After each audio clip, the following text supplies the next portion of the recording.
Here we are.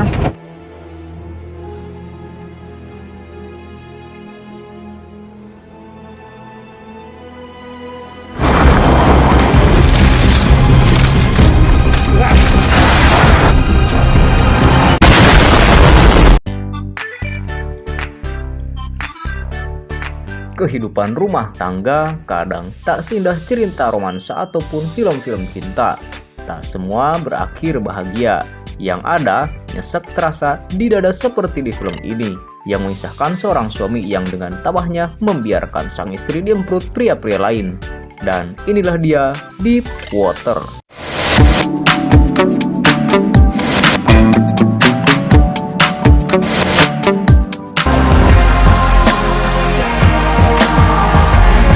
Dikisahkan sebuah keluarga kecil yang didahkodai oleh sang suami yaitu Alan dan istri cantiknya Melinda. Sore itu Alan dan Melinda berencana pergi ke sebuah pesta yang dihelat oleh salah satu kawan mereka. Mereka juga menunggu kedatangan babysitter jam-jaman yang akan menjaga anak mereka Trixie di saat mereka tak ada di rumah. Hey, turn it off.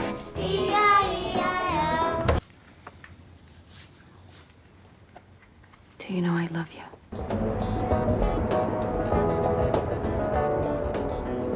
Sesampainya di tempat pesta, Melinda nyelonong aja ninggalin Alan sendirian, lalu menemui seorang pria muda nan ganteng dan mengajaknya pergi di pesta itu untuk emprut di sebuah mobil. Anehnya, Alan yang mengetahui kelakuan durjana Melinda itu hanya melihat sembari memasang muka lempeng seakan tak peduli sambil tengah memikirkan sesuatu. How you doing tonight? No, I was just asking how you doing tonight. Hubungan keluarga mereka semakin terasa aneh, di mana Melinda dengan sengaja mengumbar kedekatannya dengan pria lain yang rupanya menarik perhatian salah satu teman Alan. Akan tetapi, di sini Alan mengatakan jika si pria bernama Jul itu hanyalah temannya saja. Alan lalu diam-diam menemui Jul, dan bukannya ngamuk, dia sywar dan mengatakan jika Melinda juga sebelumnya kencan dengan seorang pria. Namun, pria itu tiba-tiba menghilang, dan Alan mengaku jika dialah yang membunuh pria tersebut. Something to Martin McRae. I killed it. Melihat Jul yang panik, Alan lantas mengatakan jika semua itu hanyalah bercanda. Akan tetapi, Jul yang terlanjur takut buru-buru pergi dari tempat itu. Sesampainya di rumah, Alan pergi ke lantai bawah rumahnya untuk mengecek kondisi peliharaan unyu-unyu miliknya berupa ratusan siput yang ia kembang biakan sendiri. Hobi anehnya itu telah ia lakukan sejak dulu, dan tempat itu sering ia jadikan tempat ngaso sembari menenangkan pikiran akibat kelakuan beraga Jul istrinya.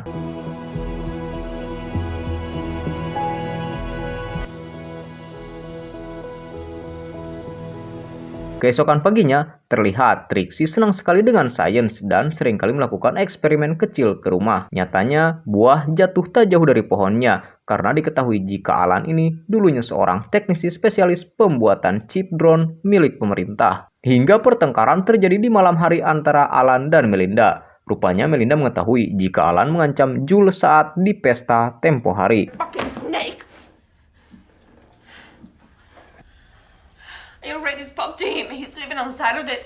Hal itu nyatanya membuat Melinda marah dan malah menjadikannya lebih frontal dengan mengajak Jul makan malam di rumahnya. Bahkan dia menaruh Alan untuk meminta maaf pada Jul atas kelakuannya itu. Singkat cerita, Jul datang dan suasana pun menjadi canggung di antara mereka. Perdebatan kecil terjadi bahkan itu dilakukan di depan sang anak yaitu Trixie. Alan yang tak ingin hal itu mempengaruhinya lantas membawa Trixie ke kamar dan membacakan dongeng si Kabayan agar dia cepat tidur. I have the same thing. It's beautiful. Yeah. Well, maybe we'll come visit.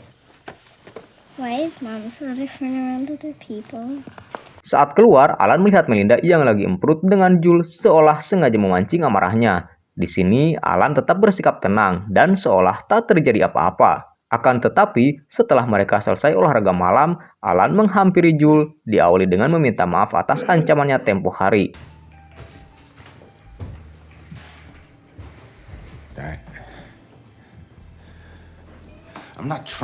Dia melanjutkan pembicaraannya itu dengan bercerita bagaimana dia menghabisi mantan pacar Melinda dengan sadis sebelumnya. Lalu Alan yang terlihat udah muak banget melihat bebenguk Jul menyuruhnya untuk segera ngajangkor dari rumahnya sebelum dia melakukan hal yang sama pada dirinya. Beberapa hari kemudian, Alan sekeluarga datang ke sebuah acara pesta yang di sana juga terdapat seorang penulis beken penggila teori konspirasi bernama Wilson.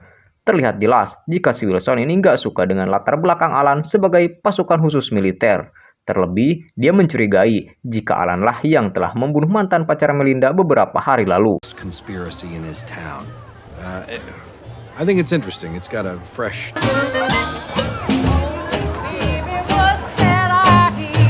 Di pesta itu, Alan juga kenalan dengan ciwi semampai semohai bernama Kelly, yang merupakan istri dari Wilson. Sikap Kelly yang feminim, baik hati, dan juga supel nyatanya membuat Alan nyaman. Ketertarikannya pada Kelly itu ia ceritakan saat di perjalanan pulang pada Melinda yang tanpa diduga membuatnya cemburu dan merasa tersaingi dengan adanya wanita lain yang Alan suka. Seriously? Yes. I didn't know Kelly Wilson.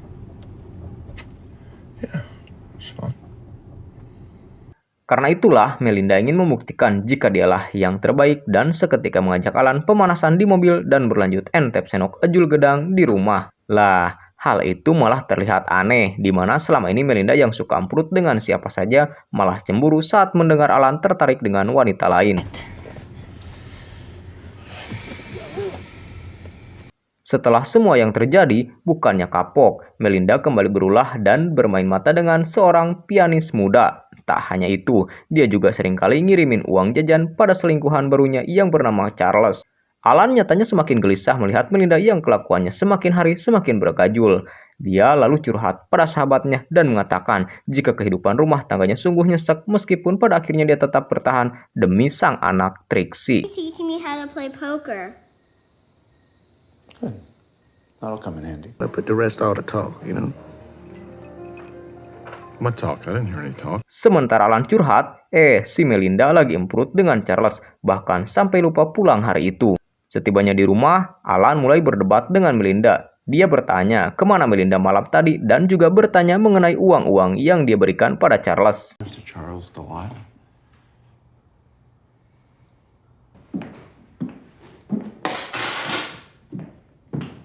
Kesabaran Vic sudah mencapai batasnya. Dia sangat murka dan memaki Melinda. Alan meminta Melinda untuk menghentikan semua keberagajulannya itu. Namun, lagi-lagi ceramah Alan tak digubris dan malah membuat Melinda semakin abrag dengan membawa Charles ke sebuah pesta. Come here. I want to introduce you to a friend of mine, Charlie Delisle, who's very happy to... Alan yang juga datang ke sana hanya bisa menghulang sambil geleng-geleng kepala melihat Melinda yang begitu berani nempel-nempel dan bermesraan di depan bebenguknya. Lalu, hujan turun dan membuat Melinda serta para tamu di sana berhamburan keluar dari kolam renang menyaksikan Alan dan juga Charles di dalam kolam renang.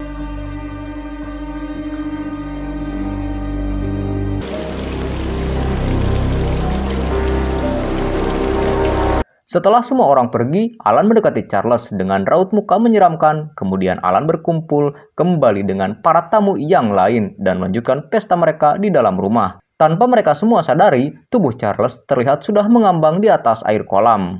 Beberapa saat kemudian, Melinda yang mencari-cari Charles sangat terkejut dan berteriak sangat keras saat melihatnya tengah mengambang di kolam.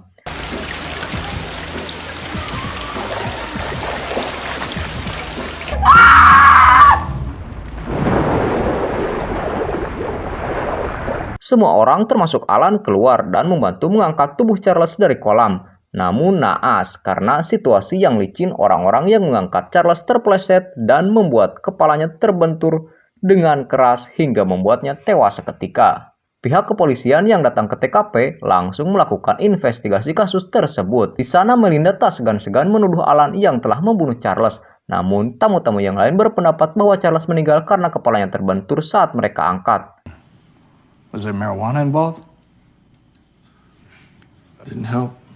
And how long did you attempt to revive him, Mr. Van Allen?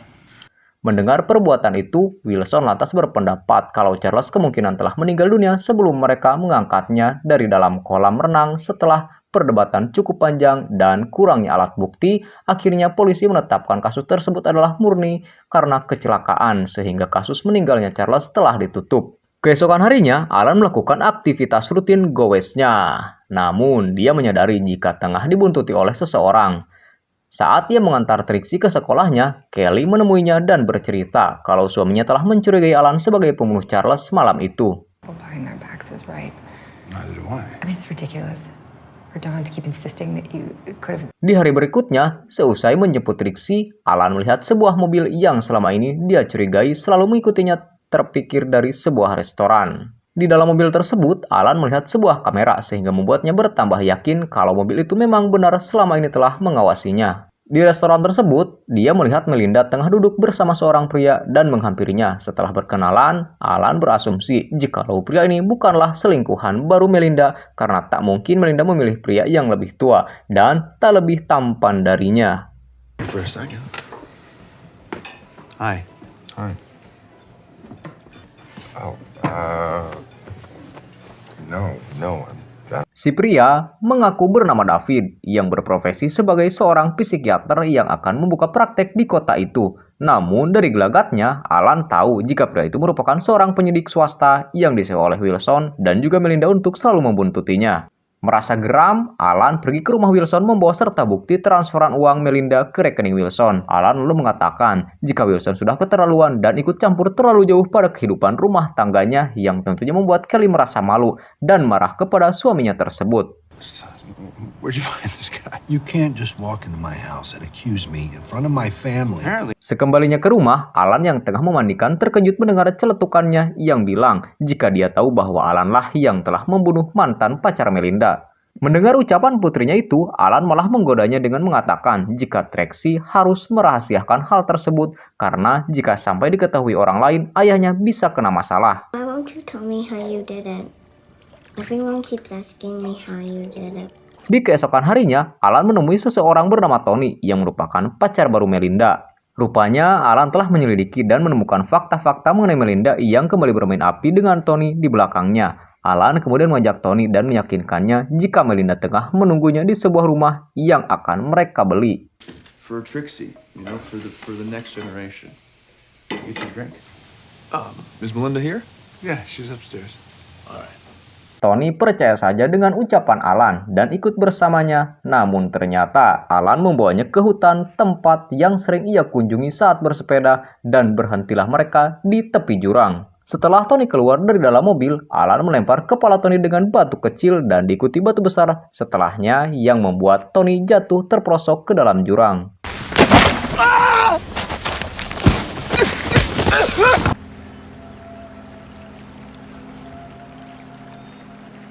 Akibat terabruk-abruk di jurang itu, kepala Tony terbentur batu besar dan membuatnya pindah alam detik itu juga. Setelahnya, Alan mengambil dompet Tony dan menenggelamkan tubuhnya ke dasar sungai untuk menghilangkan barang bukti dan kemudian pulang. Di keesokan harinya, di tempat yang sama, Alan membawa keluarganya piknik ke tengah hutan, tempat di mana dia membunuh Tony kemarin. Alan memberikan hadiah album foto kepada Melinda sebagai kenangan sekaligus memori cinta mereka yang telah terukir sejak dulu.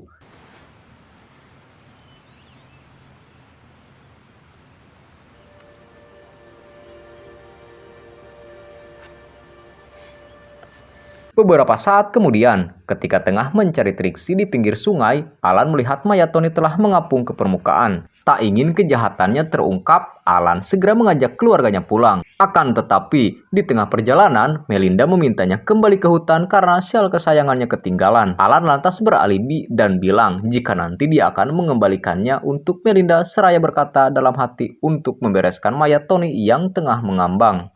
No, I haven't heard from Tony. I was done. Would you? Yeah. I'll go back and get it first thing in the morning. Setelahnya, Melinda iseng masuk ke ruang siput milik Alan dan terkejut karena menemukan dompet Tony yang berada di sana. Melinda berpikir kemungkinan Alan telah membunuh Tony dan detik itu juga menelepon Wilson lalu menceritakan kecurigaannya itu. Melinda juga meminta Wilson untuk membuntuti Alan yang kini tengah pergi ke hutan untuk mengambil shawl yang ketinggalan.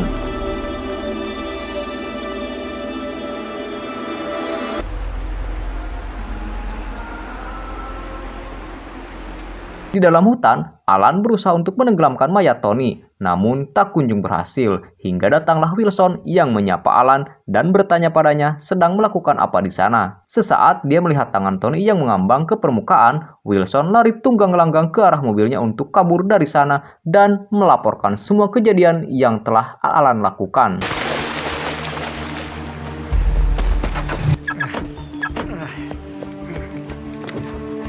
Menyadari jika aksinya telah ketahuan, sekuat tenaga Alan mengejar Wilson dengan sepedanya.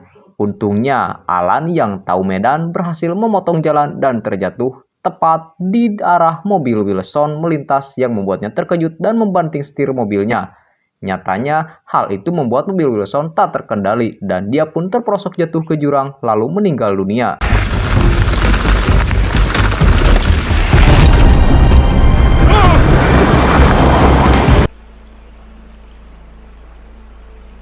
Setelah semua itu berakhir, Alan kembali ke rumah dengan muka datar dan seolah tak terjadi apa-apa. Di sana dia disambut Melinda yang tengah duduk di depan rumah dengan tatapan aneh dan seolah tahu jika Alan telah membunuh serta Wilson yang sebelumnya ia suruh mengikutinya ke hutan. Melinda lalu masuk ke rumah kembali dan film pun berakhir. Wow, sungguh ending yang nengung banget ya cuy. Entah apa yang terjadi setelahnya di kehidupan keluarga mereka. Yang pasti kelakuan pasangan suami istri tersebut tak layak untuk ditiru. Oke, sekian dulu alur film Deepwater. Terima kasih yang masih stay sampai akhir. Bang Dixon beserta seluruh tim pamit dan adios. Ngalios. Permios.